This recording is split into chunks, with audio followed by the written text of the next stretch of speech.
Hello everybody, this is Gregory with how I lost over 100 pounds and I've kept it off for 30 plus years, where there should be no hesitance in your weight loss and in your weight maintenance. Today we're going to continue this series, food items that secretly have a lot of sugar. Now before I begin, if you need help with weight loss, especially from the psychological point of view, contact me through the Clarity FM link found here in the episode notes. Also check out my website, Naturopathic Earth, which has tons of articles and recipes. Daily, I post something over there. Check out my podcast, which has over 380 episodes, The Awakened Man. My 2 books, and if you really appreciate my content, there is a link for PayPal. All right, so I'll put a banner in for episode 1. This is going to be a continuing series. I'll probably do every 2-3 weeks. So sugar is pretty pernicious to our health. We want to limit it as much as possible. The government recently came out a few years ago and said that it should be at least no more than 10% of your daily amount of calories, which would be pretty small. I mean, ideally, it needs to be under 50 grams a day, which is it's almost impossible. And the typical American eats a lot of sugar, and we know that sugar leads to fat storage, mostly because of insulin. So there's no benefit from sugar because sugar is high in calories and has absolutely no nutrition. So in these episodes, we're not going to talk about soda because we know there's no nutrition in soda. We're not going to talk about energy drinks, which essentially just food dyes, preservatives, artificial sweeteners or real sweeteners, and just water. I mean, we're not going to talk about the obvious things, so we're going to do more subtle ones. So let's just get to it. Protein shakes. A lot of people like these things, especially the dudes. We have that episode here. What's the point of bulking up if you got the belly, right? Lose the weight and then bulk up. But you see guys are obsessed, and now a lot of women too, because women are becoming masculinized. You see the women lifting at the gym, and they got the traps and the tattoos. You see a lot of people beholden to protein shakes. And the thing is, it's like, as a whole, Americans, we eat too much protein already. We eat too much protein. And in the process of gluconeogenesis, all excessive protein becomes sugar. And then we know what that does to the body. So I would tell people, unless you're really in shape already, like you don't have a fat, you have 6-pack abs, and you're trying to bulk up, I would tell you, you don't need protein shakes. I would really look at your own diet and see that you're likely, if you're eating animal products, you're getting enough protein. If you're a vegetarian, that's another issue. But either way, with the protein shakes, you can kind of say this about protein bars, which we'll talk about in a second.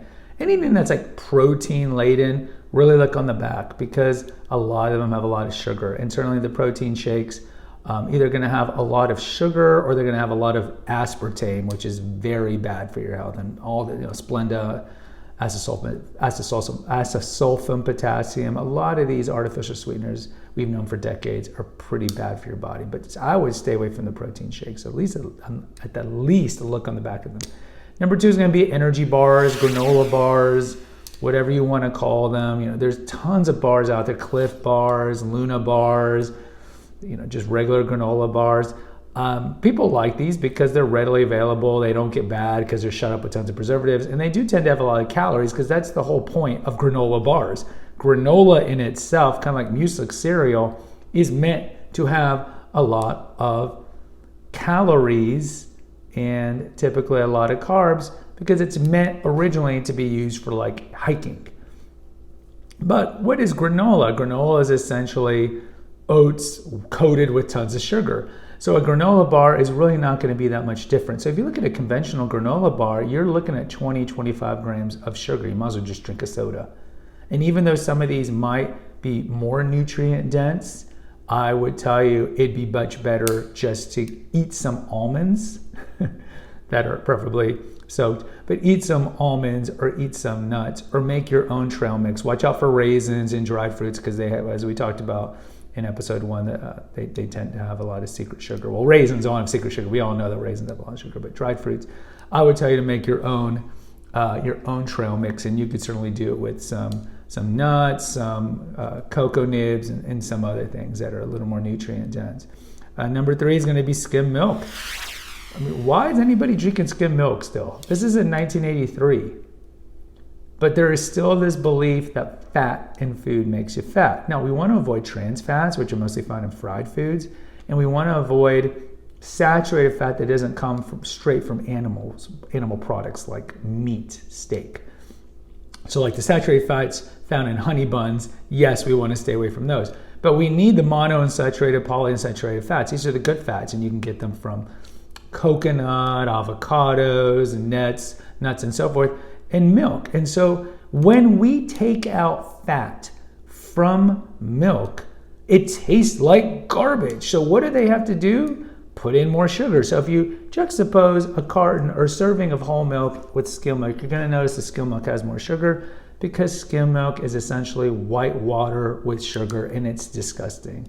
I talk about in Confessions of an Obese Child, my family, because this was the early mid-'80s, they were taught, thanks to Ansel Keys, that fat was bad and that what was good? Eating a lot of carbs, industrial grade vegetable, those were good for you.